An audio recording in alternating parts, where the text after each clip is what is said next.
Paul, thanks very much for joining us here at Expo Real.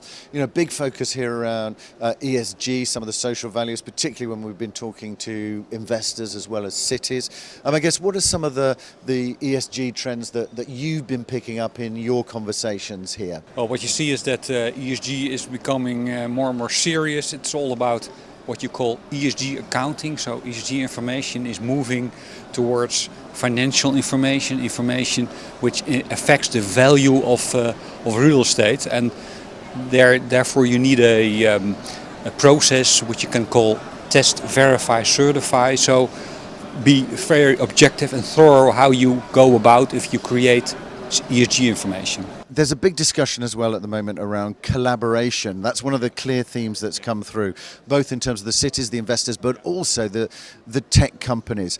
And is that, I guess, you know, I noticed there's Freesi here as well. Is that a kind of key element for you, that collaboration? We create ESG accounting software, but to gather all the information, you need really collaboration between several players in the market who can provide the data you need to get really good ESG reporting. So Freesi, who is creating information about air quality, they are one part of the solution to report about ESG.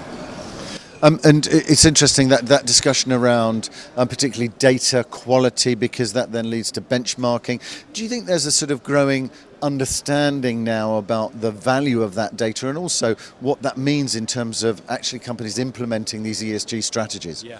What you see is that increasingly you see these frameworks which are becoming very important for the players. For instance, we are working with the Dutch banks on a ESG annex with every valuation in the Netherlands. And you see this also from the side of the EU taxonomies like CSRD and SFDR.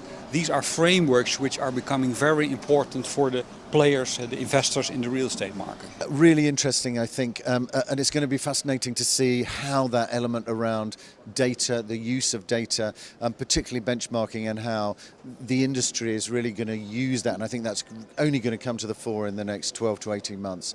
Thanks very much for joining us, Paul.